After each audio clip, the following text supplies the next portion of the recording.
Eat, so you might as well find out where the best food is. From restaurant reviews to the fun of food from around the region to around the world. This is The Food Show with Andrew Coppolino on 570 News. And welcome to The Food Show. It's another Sunday, and that means another hour of some great tasting radio.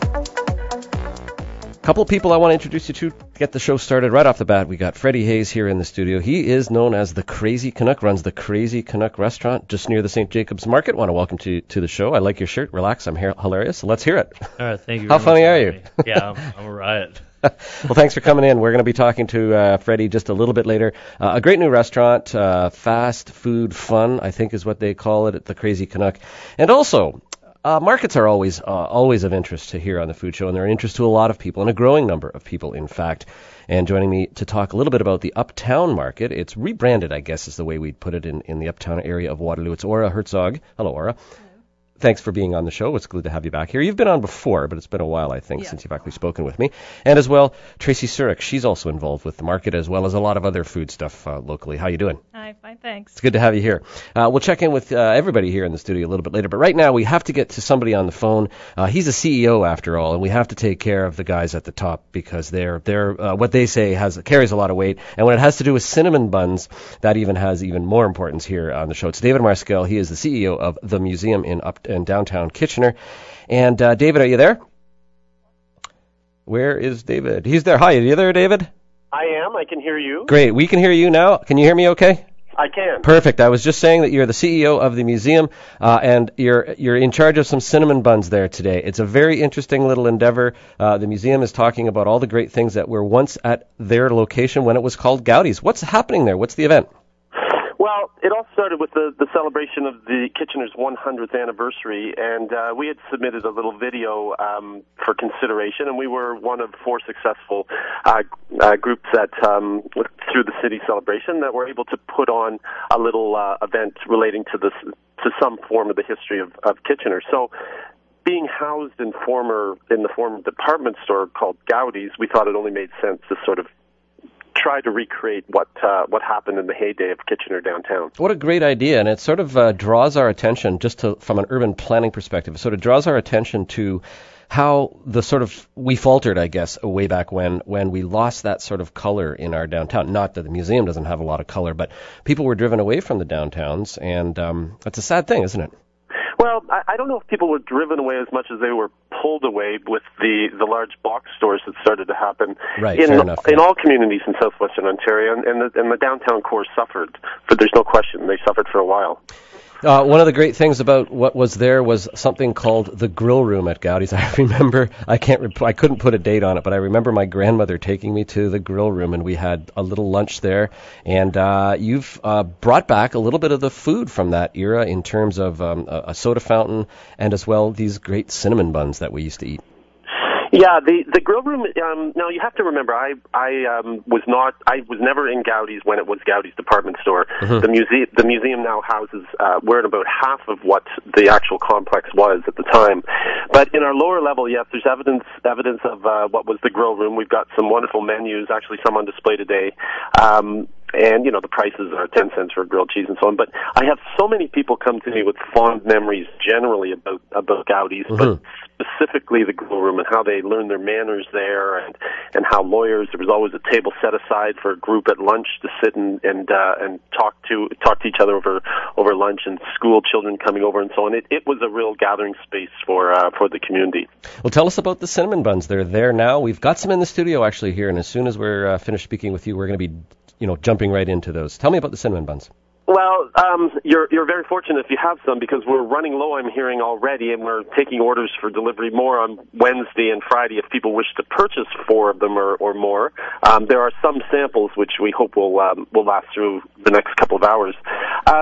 We reached out and found one of the family members of Gowdy's, and took us a while, but we secured the recipe, which we have under lock and key. There's only a couple of people who know the recipe. I certainly don't. I know there's a very interesting ingredient in it I can talk about at the end. Okay. But we took us several tries at baking them, and Everybody is raving about them, and they're really great. I mean, they're really it's tough not to like cinnamon buns, and people who were at Gowdy's are saying yes. That smell, that taste, that brings back so many memories. And that's what food does, exactly. So there's cinnamon, there's raisins. Is there something else you can divulge what's in or not? Well, there's a very special ingredient, and these things are baked twice along the way, but I think there's some mashed potatoes involved in somewhere along the line. Is that right? Yeah. And who made them?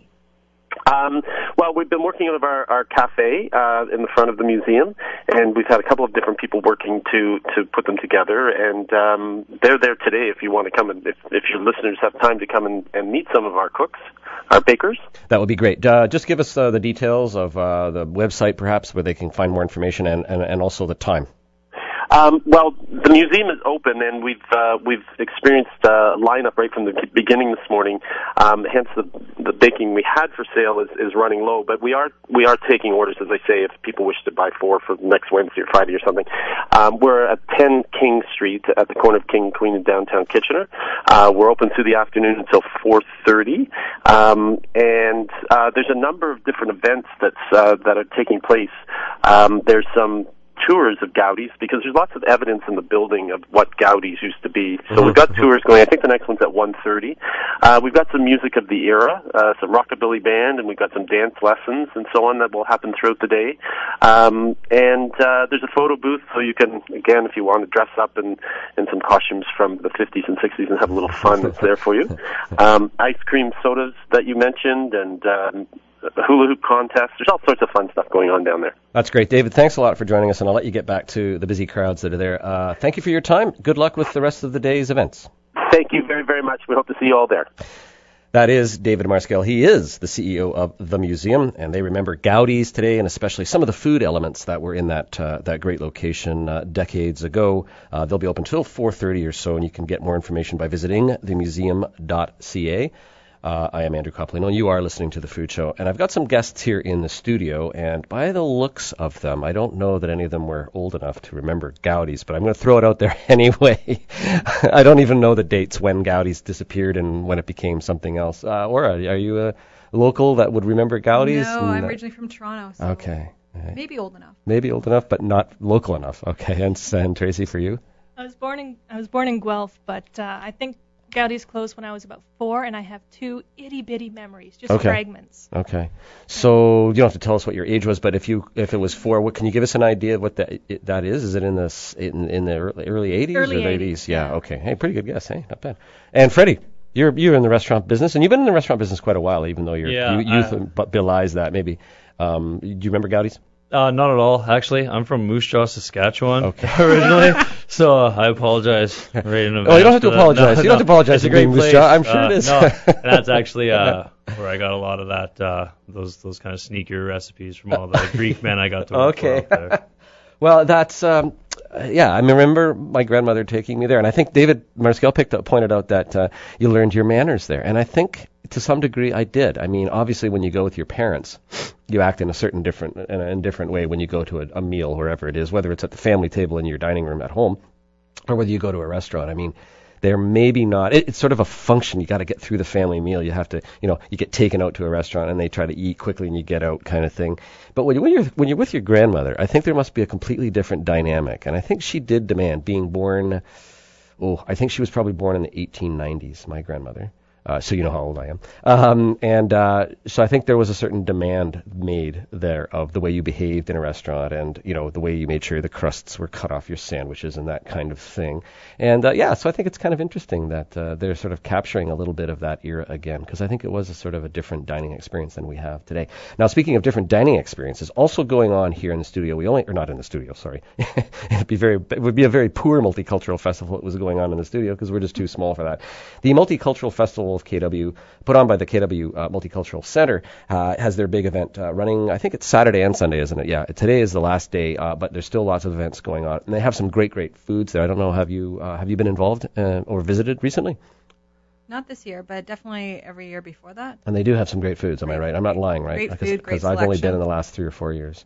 Yeah, great cultures too. We've got, I don't know that I could even begin to list them all. I mean, you've got Salvadoran food, you've got some Greek Cypriot kind of food represented. I understand there's been Belgian waffles. A Zambian Tanzanian community group has been there in the past. And it'd be interesting to see I don't know what a Zambian Tanzanian selection of food would be like, but I would guess maybe something along the goat line, maybe something like that, which would be great to have a little bit of stew. Tamil, Indian, Filipino Association of KW, the Ertugrul Education Society, and I'm guessing they're Turkish or So I mean, and I remember one of my most distinct memories of the KW Multicultural Festival was Turkish coffee.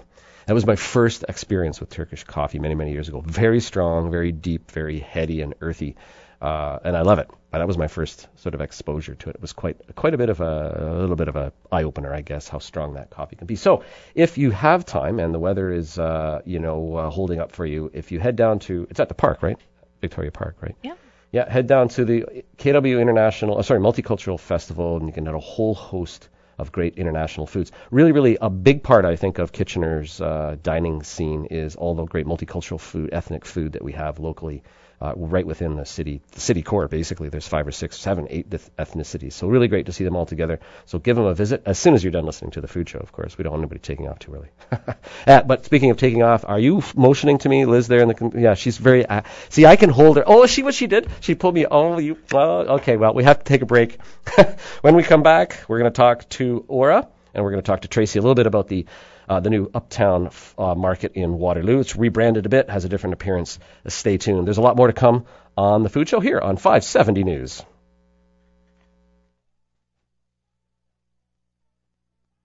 To call in, dial 519-570-2545. Hands-free at star 570 or toll-free at 1-800-570-5715. We'll return in a moment with more of the Food Show on 570 News.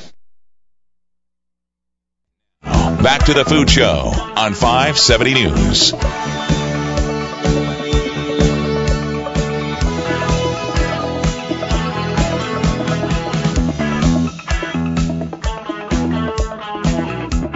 There we are, back again. This is the second segment of the Food Show. I got to warn you, time flies when you're having fun with food here on the radio. Before you know it, we'll be done. So please enjoy your time with us here. I'm glad you could let's spare a few moments on your Saturday afternoon. No, that would be Sunday afternoon. The Multicultural Festival is going on. The museum's got events going on, so I really appreciate if you're able to be with us. Now, more and more, it seems to me, that markets grow in popularity, and a market in Uptown Waterloo has recently, I guess in a term, rebranded itself somewhat. They run on Thursday, and to tell us a little bit more about everything that's happening in Uptown when it comes to market, again, Aura Herzog and Tracy Surek. So, ladies, the market, a little bit of the history. Well, this is Tracy speaking. I'm Tracy. I used to run the Waterloo Public Square. I work for the city of Waterloo. And when we first opened, the region of Waterloo was doing their community market program. It was a 3-year trial period where they would bring or encourage neighborhoods to bring 1 or 2 market stalls into their neighborhood. And so I started working with an employee from the region on what it takes to run a good market and how important it is to the community. And more, I really wanted to make one happen. That being said, I wasn't the one who made this happen in the first place. Right. Jay Carnahan came up to me that same year, midsummer, and he said, we need a market. This space is perfect for a market. Waterloo needs a market. The foodie culture is here. Absolutely. And so I said, absolutely. Thank you for being the person to step up. Let's do it. And so in that first year, we did a 1-month trial in October, and it went pretty well. We got a really cold October that year, but it was a good tester to say yes, there's a market here for it. And for the following 2 years, it ran under his direction. But last year he got a little bit busy, and so the market petered down just a little bit. And then by the end of the year, he said, "Can't do it anymore. There's too much to do." And then in March, I sort of stepped forward and called all the vendors that had been working with us together, and I said, "What do you guys think? Is it still viable? There? I'm interested. Let's make a go at it." And we got all the vendors to sort of sign on and stand behind us. We got more of a committee structure going. It used to be Jay doing much of the work himself, But now we've got wonderful people like Aura and the rest of our board to step forward and take on some tasks to make it sort of sustainable. So this takes place in the square proper. There's a big open piazza, I guess, there, and people just line up. Aura, what are the kind of vendors that you have involved? We have a great mix of vendors. Tracy's got a full list with all the names, but just to tell you a little bit, I mean, we've got everything from produce, baked goods. We've got a great bakery that's coming in from Stratford every Thursday with some delicious bread. We've got Sweet Crumbs, who do some desserts. We've got some CSA pickups that are also offering their stuff for sale, which is a great... Oh, so people that are members of CSAs, they arrive there, and that's cool. So that works really well for them because they have a place for their people to pick up their CSAs, and then they bring tons of other stuff to show and to get people to sign up for CSAs or just to buy that week. We also have a really nice crafter element. We've got lots of crafters that are coming out weekly or monthly to show off their stuff. Tracy, you've got some fairly wide-ranging, geographically wide-ranging people that are selling, that are vendors here from Stratford. I noticed 2 from Stratford, including Stratford, Ruth Fergus. and yeah. So that's interesting, I guess, that you're able to draw in people. We're really lucky that way. Yeah, we bring a little bit from just about everywhere around. We're fortunate that they're interested in coming that far, and then that allows people like, the Downey Street Bakehouse, who has a storefront in Stratford. He can expand his market into Waterloo, and we're lucky for it. It is amazing bread. And I think this is part of what markets, I believe, can do. They can they can obviously be focused in a concentrated area in a particular community, but at the same time, there can be varieties coming in from other regions, and it just sort of creates a sort of connectedness, because the reciprocal effect, I think, would happen in that a local vendor here could end up expanding maybe into some other of the outlying areas, and like you say, it just spreads the good word about fresh food, properly grown food, and interesting food as well. It does, yeah. We originally had a discussion about what does local mean to this market. And local to us meant, the 100 Mile. We could reach out into external communities because we wanted to offer a variety. We want to offer what's great about the Waterloo region, of course, but we also need to offer different types of things to give different flavors to the market. Right. So we're really lucky we've gone that Yeah, far. I think, the 100 Mile thing is sort of passé in my mind, and I mean, I like the idea of closeness in my food, but every once in a while you like a mango, every once in a while you like a banana. Although you cannot get that at the Waterloo Market. You can't get mango. Not yet. In the past, we've had One Irie Foods, who would bring in Caribbean mangoes and avocados and all that stuff, and hopefully he comes back. I'm not sure if he's back from his. You know what's really interesting when you have people like that, and I met a lady at the market once who looked to me like she was probably from Trinidad or someplace, and she was very elegantly dressed, and she was looking over some, I think it's cassavas, or those little Edo fruit, kind of root vegetable things. I didn't know what the cassava? heck. Cassava, yeah. But it was the little ones. I think they're called Edos. They're small Edos? I don't know what they are, and I didn't know how to cook them. So I talked to this lady, and she told me how to cook them and what to do with them. So the same thing can happen at a market then, because these people know their crops, whether it's grape growers or banana apple growers, but people that live in that culture too. They know how to teach you about this stuff, and you can learn a lot from it. So I think it's a good thing to expand those horizons and expand those markets. And I think too, when you're buying those kinds of products, I heard a very interesting statistic the other day on a farm tour of a Foodland Ontario kind of tour about the millions of dollars that is spent by Ontarians for outside produce that's being exported into this country. That's great. Obviously, it's feeding some family somewhere. But at the same time, wouldn't it be neat if we could grow some of those crops? If there's such a huge market for okra, for instance, we can grow it locally. I know it's grown on Savannah's Farms up near Breslaw there. We could generate more income, and people could be, branching out in what they're farming to grow more local produce that covers the whole range of. So it's a very interesting relationship there that can be struck in a sort of balanced kind of way. Tell me a little bit about Sweet Crumbs. Who can tell me a little bit about Sweet Crumbs? Because I'm looking at the picture at upwaterloofarmmarket.ca. I see some madeleines there. Yeah, she does a variety of things. Squares and tarts mostly, and lots of cookies, loaves. She does great loaves. She's just a startup, actually. This year is her first year expanding out. She's been doing some baked goods in Holada Gelada, sort of testing the market, making sure there's an interest there, and there definitely is from what I hear back from Chris.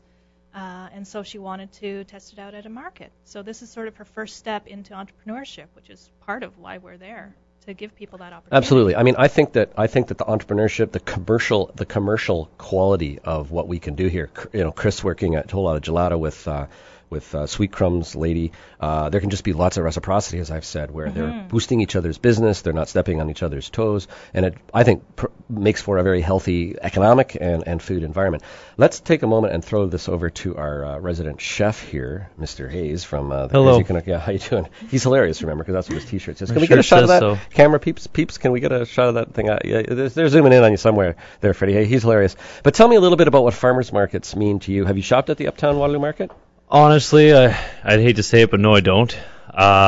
Unfortunately, we're located straight across the street from the St. Jacobs Farmers Market, and we utilize that market like at every chance we have because it is kind of so easy for us to go over. It's a neighbor of yours, yeah. Oh, and just to pick up, 3 times a week with the Tuesday market and pick up fresh produce 3 times a week. It just, it keeps that freshness in house, and it makes things really easy for you to give that to your customers. Mm-hmm. So, and that would be our number one comment, is that our food's fresh. You know what I mean? Everything tastes fresh. So, but the market is absolutely my favorite way to start my morning. I get up around 5:30. I head in, walk across the street, and I spend about 45 minutes every Tuesday, Thursday, and Saturday at the market, just picking up my produce and when I'm going to make soups and on and on and on. Well, I use the Kitchener Farmers Market because I live right downtown, so I get my knapsack on and we walk down and we buy, do the same thing. I don't get up at 5:30 in the morning though, but we get up pretty early, get there before all the crowds arrive, and you pick up some great stuff at a market. Or just to sort of finish up here, is there still room for new vendors to come into the market? So it's a big square. Okay. Well, how do they get involved? Well, the best thing is just to go on the website, as you mentioned. We also have a Facebook page. You can look up Uptown Market right on the Facebook, and there's applications. Fill in an application, send it in. We're really good at getting back fairly quickly. July is filling up really well. We've got some space in August. Then there's September. We run all the way to October. So, or come out to the market on Thursday. Best way is to experience it, isn't it? Yeah, come out and talk to the vendors there. Usually Tracy's there. You can. She usually has applications on her, so everybody knows where to find me when I'm at the market. Yes. All right. Well, just give us a little bit of information about when it runs and the dates and times and all that. Thursdays, 3 to 7. We're there. There's also great music being provided by the City of Waterloo. They have their own band? Yes, they do. The City of Waterloo band. No, they've been kind to have music for us every Thursday. Lovely.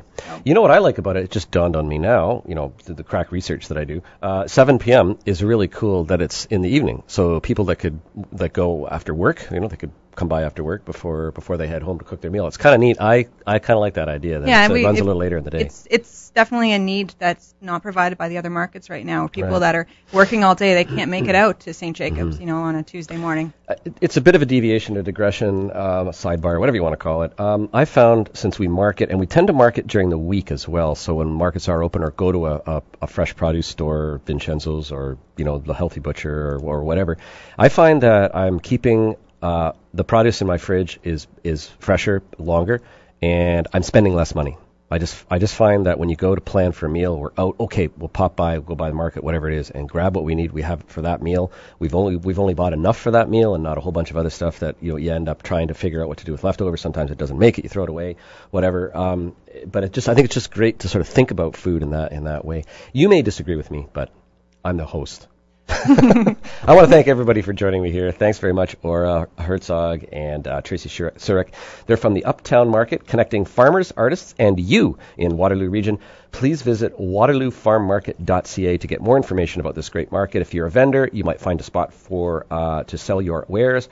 And if you're not a vendor and just want some great food, then this is the place to visit on Thursdays, 3 to 7 p.m. And it started June 7th, but it's continuing all the way through to October 25th. And that's in the Waterloo Town Square. Great space, a great idea. Thanks again. A great market. As you can hear, I've been told it's time to move along, and we are. We do have to take a break. We have to pay for some commercials. This is The Food Show. You're listening to 570 News.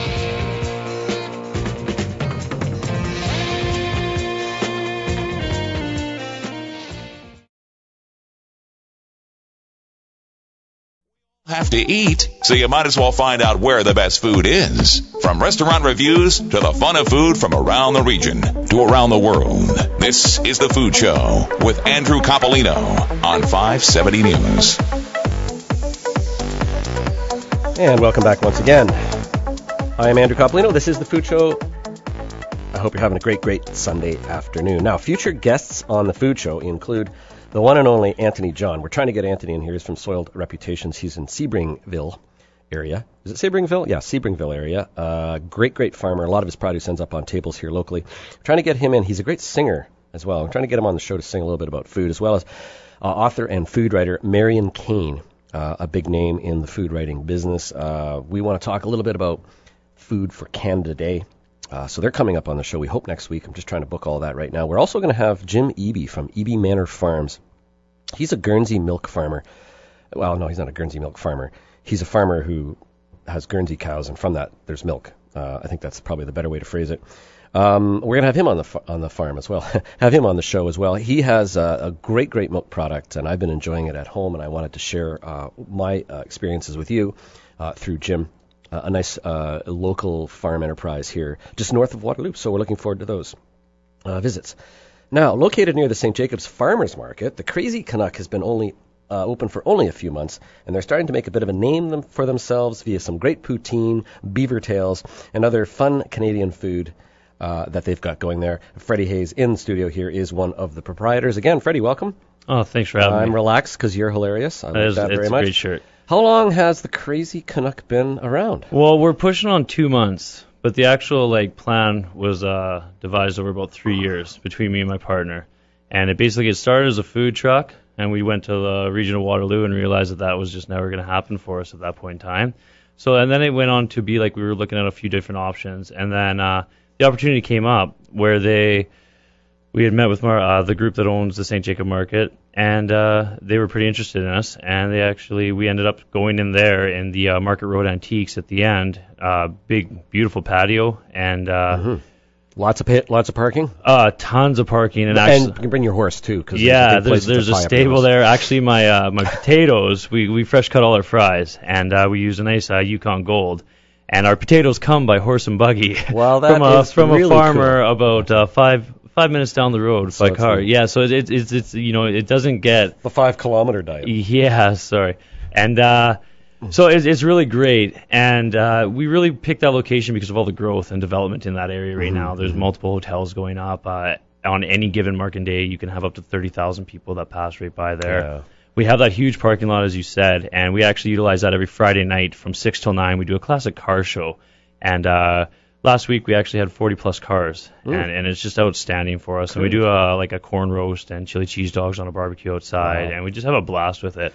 Now, this we just want to do a little shout out here to a great organization that I have a good relationship with, and we just heard a commercial about them, the Conestoga College Hospitality folks. It's sort of where you got, although you had restaurant experience, you went and got some formal training with your partner in business in crime there at the college's hospitality division. Absolutely, I was a chef for about 15 years. I'd started very young, and what happened was I started running kitchens, and I was managing and supervising, and at the end of my last stint, I realized that, if I was going to open up my own business, I should really learn how to manage and operate a business, not just be able to cook. Mm-hmm. So I went back and I learned all the marketing, your cost control, your food, everything that you would really need, and Conestoga, in 15 years, in the 2 years I spent at Conestoga, I really learned more about the inner workings of any business, than anything. Yeah, there's a lot more. I hear people saying all the time, Andrew, I'm going to open a restaurant. I can have friends over. I know how to cook. I can do, and there's a whole different world of business experience that's needed to have a successful restaurant. And it takes a different kind. We always say that it's a different breed of person to open and operate. I mean, 50%. There's a 50% chance that you could just tank hard, and that's the scariest thing about going into it. But we go 7 days a week. We're in there first thing in the morning, scrubbing the walls, scrubbing the floors, making sure everything's ready to go because it's an open concept kitchen. And then we make all our sauces in-house. We do all our own soups from the market. We specialize in a bunch of vegetarian. And then we got our pulled pork, and we smoke all our own meats in-house. Mm-hmm, so, we got just multiple things going on day in and day out. And in order, we don't spend much money on marketing because we just hope that our food will bring people back. Right. You know. Well, at this particular point too, you need to get all of that down and running properly. You know, and get to know your product, get to know your customers, get to know the rhythm and the cycle, the day parts that are involved in restaurant management. And you know, once you're satisfied that you're handling that, then you can sort of look toward, when you get a little more revenue too, I guess, so you can look toward trying to expose yourself in different ways. However, you're right. The word of mouth, Twitter, Facebook, all that sort of social media stuff, a huge boon to local restaurants. Well, and we're on Facebook, you know, at The Real Crazy Canuck, and we're on Twitter at The Real Crazy Canuck. And basically what we do is we post pictures of our specials. You know, we always try to like give shout outs to any guests that have come in, and sometimes people just message us through Facebook or Twitter and ask if we have any vegetarian specials or any gluten-free things on the menu for at any point in time. We're really trying to focus on the gluten-free aspect of things because there's just so many people out there. You've seen that grow, have you? You know, we get it all the time. We brought in some buns that were gluten-free, and I think we brought in 24, and we pumped through them in a couple days. And there's just that much out there now. So we really want to focus on that. Our curried goat cheese is coconut milk based and stuff, so that's gluten-free. You know, the ratatouille is gluten-free. Everything we do, you know, we're really trying to push it. The quinoa is gluten-free, so we actually use quinoa seed with quinoa flour and bind it with chickpea and stuff. And we've actually... Everybody who comes in that is a quinoa fan. Like, we can barely keep them in house, and we're told quite consistently that we make one of the best quinoa burgers in town. Yeah, I'm hardly a vegetarian, but it's something that tempts me, and I would come to eat it. Let me just step back for just a moment. I'm speaking with Freddie Hayes. He's one of the proprietors at the Crazy Canuck, located in St. Jacobs / Waterloo. You're 845 Weber Street, North Waterloo. Now, let me ask you about the name, because we've got Canada Day coming up, and it seems pretty fitting that we should try to eat some Canadian food. Well, tell me about the name. I mean, I think of the Crazy Canucks. I think of Ken Reid and Podborski and all those crazy skiers back from the, I guess, 70s, 80s. So what's your deal with the name? 11 years ago, I was working for a great Greek man, and he did a lot for me. You know, culinary speaking and just in life in general. And what happened is he owned the Mad Greek. That was the restaurant, and it was just outstanding. It was just actually featured on You Gotta Eat Here and stuff like that. Oh, and really? you know, I helped him during the early stages of the business, and we really helped made that place grow. And we always made a joke that we would move to Greece and open the Crazy Canuck and specialize in Greek food. And so over the past few years, I've always had that name in my head, and I've always thought, like, that's it. Like, that's the name. There's no doubt in my mind. There's never a question about it. And you know, so we emphasize on the food, obviously a lot of Canadian, but then the crazy side of us too is we're both pretty outgoing characters. We like to have a lot of fun. This is Jeremy Monforte as well. Yeah, he's just an outstanding human being and just one of the hardest workers, and I couldn't ask for a better partner. Great name in the cheese business too, Monforte cheese. I know, and you know, who are at the kitchen at the Waterloo we were Market. looking at starting to bring in some of their Monforte cheese curds because they do a really nice garlic cheese curd, and they do. So we're looking into some of that, and you know. Okay, let's talk about that. Let's talk about the Canadian food. What's the Canadian food that you've got there? Because there are some ones that are pretty definable. That's right. Canadian. Well, we have your classic Quebec cheese curd poutine. I mean, you can't go wrong there with the fresh cut fries. We make our own Canuck seasoning, which is a really nice blend of like spices and mix that we season most of our product with. We got a smoked meat poutine. So basically, we take most of your favorite. We take a little bit of pulled pork, maybe a little bit of bacon. We make our own in-house apple barbecue sauce as well, and we toss it in that. And then we have 2 like ribs that we deep fry and toss in lemon juice and cracked black pepper. And then it sounds we very smother it in medium. gravy, and it's just like and you know we fluked it. We're like, okay, we need a poutine to stay, and we put it together, and all of a sudden people are coming back and they're saying, you know, that's probably one of the best things they've had, and we're like, well, thanks. What about dessert? There's a kind of a sweet dessert that's got a classic Canadian flair as well. So if you've ever been to Ottawa along the canal, you might be familiar with the beaver tail, and we like to pump out as many beaver tails as we can. What we do is we hand make the pastry in-house, so it's basically like a sugar dough comparable to a donut, and we press them out so they in the shape of a beaver tail, and then it goes in our meatless fryer. We actually have one fryer where no meats go into at all. Nice for the vegetarians. So just our potatoes, the dough, and then the quinoa go in there, and that's it. So basically we do that, and then every morning we make a fresh berry compote. The other day we had a strawberry peach, you know, we do the blackberry. We always have a different sauce to go on, and then actually that turns into our homemade jam after. So we kind of get to utilize that product in every way. And then we sprinkle it. We were putting whipped cream on it, but we've just recently brought in a nice ice cream, and we put a little scoop of ice cream and let the ice cream melt in the warm berry compote. What do you think, ladies? Where are the samples? You know what? I rode the bike in this morning, so Excuses. Hey, the crazy Canuck. 2 minutes? 2 minutes? No Yeah. problem. Sorry, we're just getting told here that we have 2 minutes, so... That means for you to get. Can you get back? Can you get out and That's back right. in 2 minutes That's to bring right. us some? Absolutely. You know what? Next time you have me, which I would absolutely appreciate in every way, I will bring a round of beaver tails for all. Okay, so those are pretty popular, I imagine. They're and, huge. and they seem to be uniquely Canadian. Well, and if you come in with a lot of times if you come in, you have a nice meal with us, and you got your son, your daughter, anyone, I'm happy to buy you a beaver tail just for coming out. And a lot of times we get some birthdays Now, wait a that second come now. in. Did you just go on the record about free beaver tails? If you come in with a kid, Okay. I have absolutely no problems making sure that your child is quiet with a beaver tail. No, you have some experience. So you're using them as pacifiers. That's then, right. The beaver tail pacifier. That's Okay, right. just a quick question before Sure, we take not a break. a problem. One more. Your West Coast experience, Yes. or Western experience, I should say, taught you that there was also another sort of Canadian product. Have you brought that in over the boneless rib or something? The Is that- boneless dry rib, yeah, that was that's all Greek all the time. What that is it's pork cut up into tiny little nuggets that we bread and deep fry, and then we toss in lemon juice, and we serve it with our Canuck seasoning, which is basically like a creamy Greek dressing, and okay. it's kind of mind blowing. Okay, well, see, he is relaxed. He is hilarious.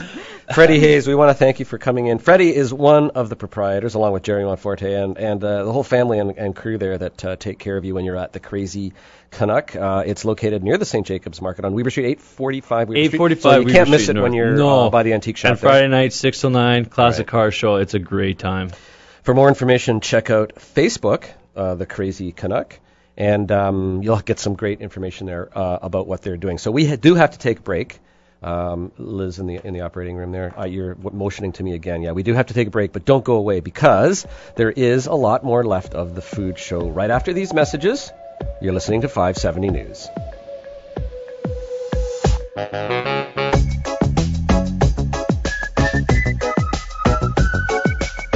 To call in, dial 519-570-2545. Hands-free at star 570 or toll-free at 1-800-570-5715. We'll return in a moment with more of the Food Show on 570 News. You now to the Food Show with Andrew Coppolino on 570 News.